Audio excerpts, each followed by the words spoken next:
Welcome to ఆర్ఫే TV news. తిరుపతిలో overload ఆటోలను నియంత్రించండి, ప్రమాదాలను నివారించండి. ఆర్టీఓ అధికారులు మోటార్ వెహికల్ యాక్ట్ ను కఠినంగా అమలు చేయాలి. వర్షాల కారణంగా తిరుపతి నగరంతో పాటు పరిసర ప్రాంతాల్లోని రహదారులపై ఏర్పడిన గుంతలకు నగరపాలక సంస్థ ఆర్ఎన్బి అధికారులు వెంటనే ప్యాచ్ వర్క్ లు చేయాలి. తిరుపతి జిల్లా ఎస్పీకి ఆర్టీఓ నగరపాలక సంస్థ ఆర్ఎన్బి అధికారులకు జేసీబీ నేత నవీన్ కుమార్ రెడ్డి విజ్ఞప్తి. తిరుపతి ఆధ్యాత్మిక నగరం దినదినాభివృద్ధి చెందుతున్న కారణంగా పరిసర ప్రాంతాలలోని గ్రామాల నుంచి ప్రతినిత్యం నగరానికి వేలాది మంది వివిధ వాహనాల రాకపోకలతో ట్రాఫిక్ రద్దీ అనూహ్యంగా పెరిగిందన్నారు. తిరుపతి నగరానికి పరిసర ప్రాంతాలలోని గ్రామ ప్రజలు ప్రతినిత్యం విద్య, వైద్యం, వ్యాపారం, సొంత పనులతో పాటు ఇతరత్ర పనుల మీద తిరుపతికి రావాలంటే సకాలంలో బస్సు సౌకర్యాలు అందుబాటులో లేకపోవడంతో ఎక్కువ శాతం ప్రజలు ద్విచక్ర వాహనాలు, ఆటోలతో పాటు షేర్ ఆటోలపై గ్రామస్తులు ఆధారపడాల్సి వస్తుందన్నారు. తిరుపతిలో గతంలో ఉన్న టౌన్ సర్వీస్ బస్సులు ఇప్పుడు పూర్తిగా కనుమరుగయ్యాయని, ఆటోలే ప్రజలకు, యాత్రికులకు ప్రతినిత్యం అందుబాటులో ఉన్నాయన్నారు. నగరంలో కొన్ని సందర్భాలలో ఓవర్లోడ్తో షేర్ ఆటోలు దర్శనమిస్తున్నాయి.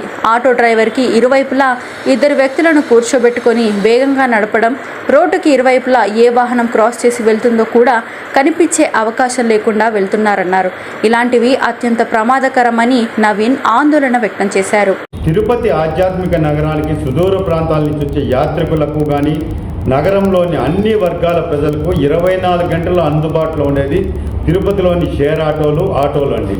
నేను ఒకటే విజ్ఞప్తి చేస్తున్న ఆర్టీఓ అధికారులని, కొన్ని చోట్ల మనం చూస్తున్నాము స్కూల్కి వెళ్ళే ఆటోలు కానీ, అదేవిధంగా పరిసర ప్రాంతాల్లో ఉన్నటువంటి గ్రామాలకు తీసుకెళ్లే షేర్ ఆటోలు కానీ వాళ్ళు పరిమితికి మించి ప్రయాణికుల్ని ఆటోల్లో ఎక్కించుకొని కనీసం ముందర డ్రైవర్ సీట్ పక్కన కూడా 2 పక్కలా కూడా ప్యాసింజర్స్ కూర్చోంటారండి.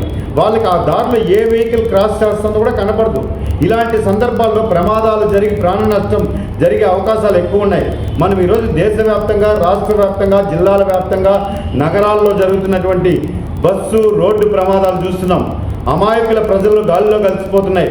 నేను తిరుపతి ఆర్టీఓ అధికారులకి, ట్రాఫిక్ అధికారులకి విజ్ఞప్తి చేస్తున్నా, దయచేసి తిరుపతిలో ఉన్నటువంటి షేర్ ఆటోలు అదేవిధంగా దీంతో పాటు ప్రైవేట్ స్కూళ్ళకి పిల్లల్ని తీసుకువెళ్ళే ఆటోలు, అదేవిధంగా ఇంజనీరింగ్ కాలేజెస్ బస్సులు, తిరుపతి పరిసర ప్రాంతాల్లో ఉన్నటువంటి పరిశ్రమలకు వెళ్ళే ఉద్యోగస్తులకు తీసుకుపోయే బస్సులు, వీటన్నిటికి కూడా ఫిట్నెస్ ఉన్నాయా లేవా, లైసెన్సులు ఉన్నాయా లేవా, సరిగా యాన్యువల్ మెయింటెనెన్స్ అనేది ఆ వాహనాలకి సక్రమంగా చేస్తున్నారా లేదా, అంటే కొంతమంది డ్రైవర్లు అనుభవం లేకపోయినా కూడా ఆ బస్సులు డ్రైవింగ్ చేస్తుంటారండి. దీనివల్ల కొన్ని చోట్ల ప్రమాదాలు జరుగుతున్నాయి. వాటన్నిటిని కూడా దృష్టిలో పెట్టుకొని మోటార్ వెహికల్ యాక్ట్ అనేది తిరుపతిలో ఖచ్చితంగా కఠినంగా అమలు చేయాలని చెప్పని నేను ఆర్టీఓ అధికారులకు విజ్ఞప్తి చేస్తున్నా.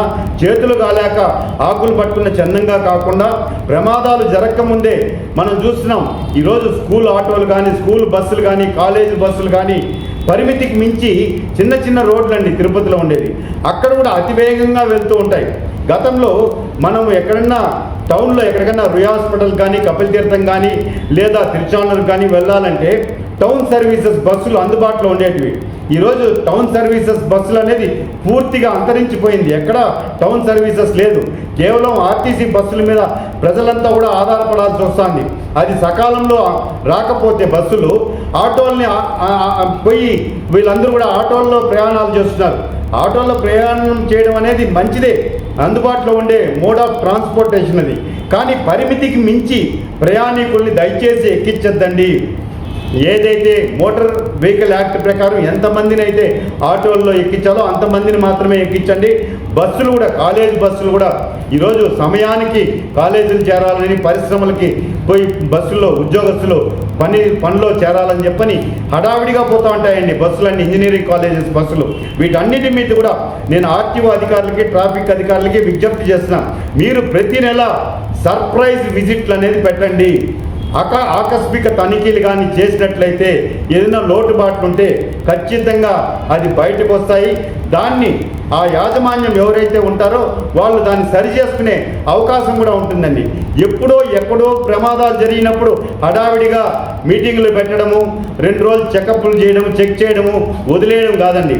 24/7 తిరుపతి లాంటి ప్రదేశాల్లోనే కాకుండా అన్ని చోట్ల కూడా ఆర్టీఓ అధికారులు అప్రమత్తంగా అన్ని వాహనాలను తూచా తప్పకుండా తనిఖీలు చేసి ప్రాణ నష్టం జరగకుండా చూడాల్సిన బాధ్యత మీ మీద ఉన్నదండి.